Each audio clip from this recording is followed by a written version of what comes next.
Hey everybody, Aaron here. Welcome back to the Anime Talk, the show where, after today's episode, please don't do the same thing I talk about in this episode. No, but seriously, today we're going to be talking about dropping anime. When is it okay to drop an anime, and why would I, the person who has seen probably I think now 560 different anime, would say that even I drop some shows here and there. But it's rare though, so what makes me drop them? So first off, dropping anime I know is seen as a kind of willy-nilly thing with people. A lot of people drop anime when they just feel like, oh, this show is wasting my time, or this show is not that good, or this show could have been a lot better. To me, I almost think it's kind of insulting to always ask for everything from episode 2 to 3, that you want everything from a show. I mean, don't get me wrong. I know, in everyone's daily life, wasting 30 minutes, or we'll say an hour and a half to catch up to a show, maybe if you're watching, multiple episodes at a time, is a lot of time. People say, oh, we don't have the time of the day, and that, an hour and a half right there gone because of a stupid show is understandable if you don't like the show and then you want to drop the show. But a lot of times I think that you have to really drop an anime means you really have to hate something about it.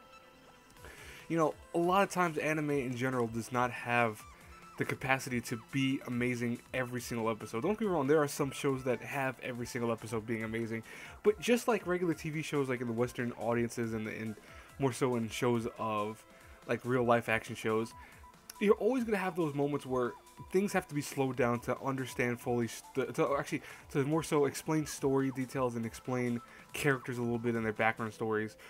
You also need to kind of let that one, I guess, previous episodes sink in a little bit more. So sometimes they'll have episodes where characters will be having just had several people die that they cared about, and then that episode will be really slow and kind of almost meticulous, but more so because it's trying to convey how they feel, how everything for them has come to a grinding halt. And when you see that animation, when you see that concept in that, you understand and kind of forgive that episode. But a lot of people will not. They'll see that as a boring episode or a really kind of unnecessary episode. But you need episodes like that once in a while to kind of take everything in and go, wow, last episode really happened. That was horrible.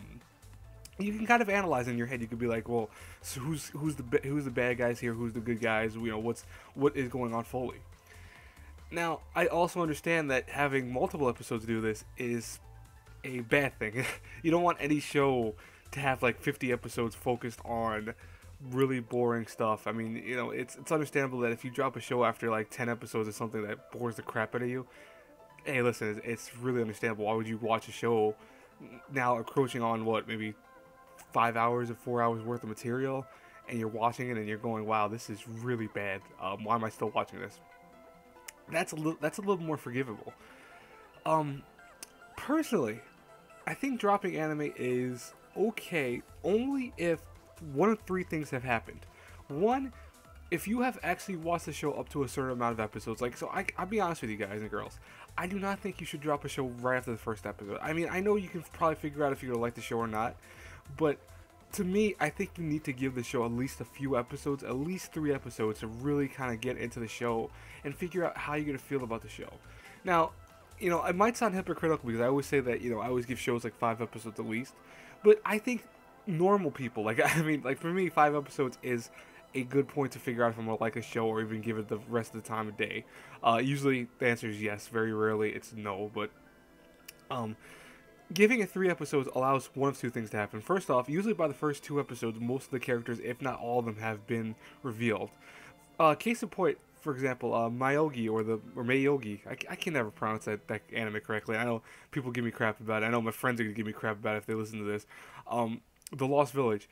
One thing about The Lost Village that I know people were turned off by is the first 5 minutes of the first episode was focused solely on character introductions and plots. Now, to me, that was actually a good idea, because now you can have the rest of the series to just focus on maybe delving into a little bit more of the characters' background stories. You can focus on having them fleshed out a little bit more instead of having introduced them last minute. Go, oh, well, let's introduce so-and-so A and so-and-so B and so-and-so C 5 episodes in. You don't have to do that. You have all your major characters right there on the table. You know who's going to be who.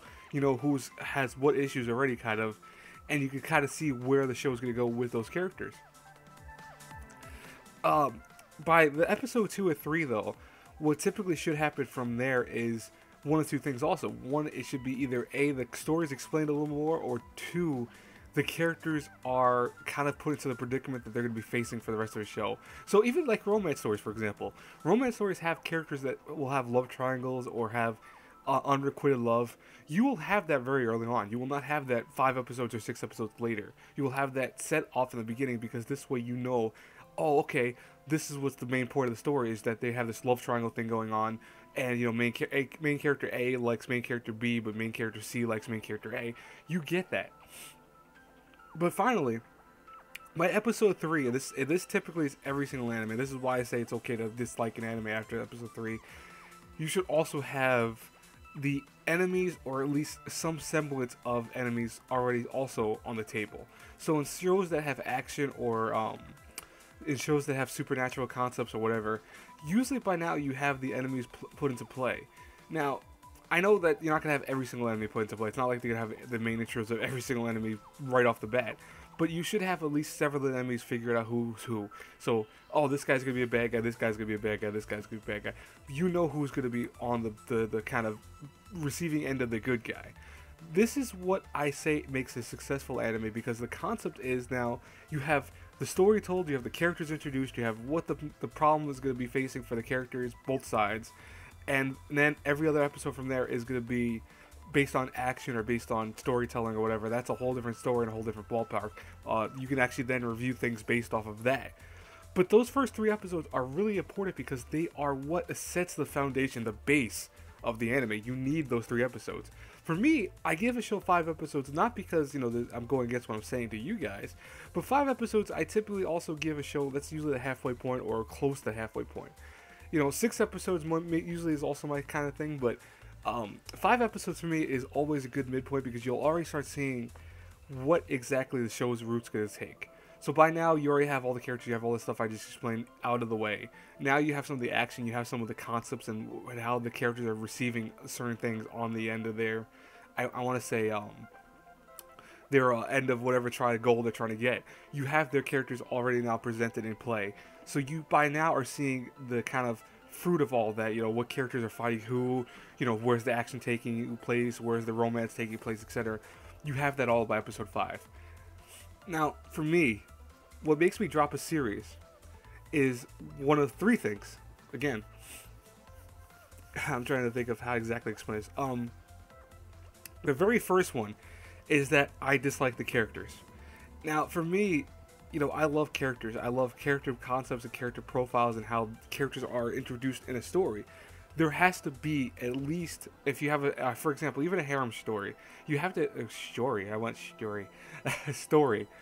You have to have at least 1 or 2 characters that you like in a harem story, for example.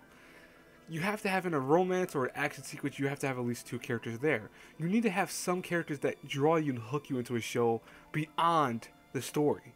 Because here's the thing, you might have an amazing story, you might have one of the best non-cliche stories out there, you'd be like, oh my god, this is a great story.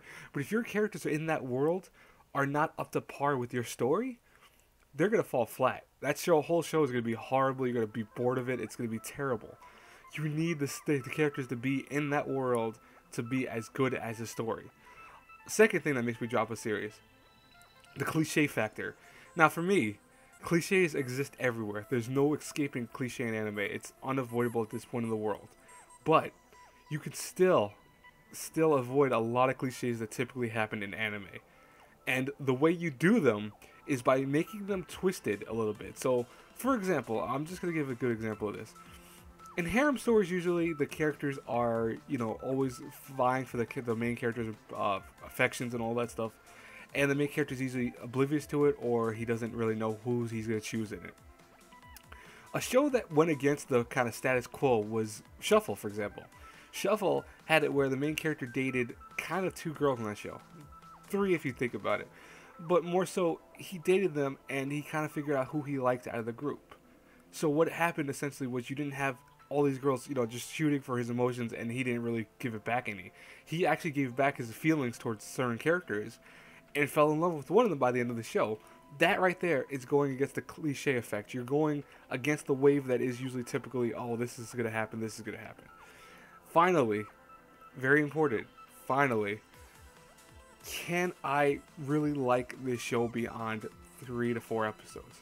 Now that sounds weird, right? Like, well, didn't you just explain? No.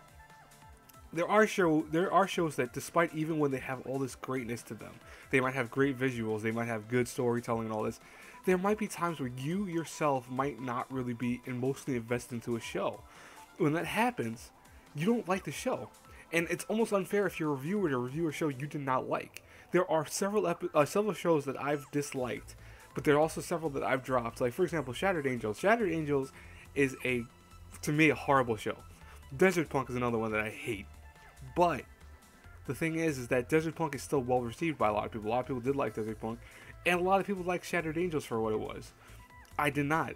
And the thing was, I dropped those series because despite some good things about them, because there are some good things about them, both of them, as much as I hate them, you know, I'm trying to be unbiased when I say that. It just did not have that kind of impact that I'm looking for, that storytelling that I want, the concepts or characters that I want. Desert Punk I didn't drop. I went through the whole thing of Desert Punk, and I regret that, but I did go through the whole series. Shattered Angel I dropped. It was one of the few animes I dropped, and I dropped it by episode, I think, 3 or 4. I can't remember exactly, but I dropped that show because I just honestly could not like it. I really didn't. I know some people that watched the whole thing went, dude, this gets a lot better by episode 5 or 6. I'm not gonna watch a show and still dislike it or have that in my mind that it takes that long to get good for me. It's to me, it has to be dropped at that point. But like I said, I'm very rare to drop an anime, but only because I usually give shows all the time to get all the stuff they need in play. I do this with Western shows also, so don't think I'm like doing all this, oh, he was only watching anime, he's only doing this. I'm doing this with Western shows too. For example, I know I'm going to piss people off by saying this. The Walking Dead, I'm not afraid to say doing that, but though. The Walking Dead is a good show, okay? It was a good show, I want to say, more so. I've watched every season to come out so far, every single episode. I have not missed a single episode, and if I do, I watch the last week's episode, I rewatch it, and whatever. But, typically, The Walking Dead was, like, by its greatness, was, like, not episode 1, but season 1 was great. Season 2 was okay. Season 3 was horrible. Season 4 was meh. Season 5 was a little better. Season 6 was okay again. Season 7 was really garbage. I think it's on season 7 right now. If I'm wrong, then it's not a big deal, but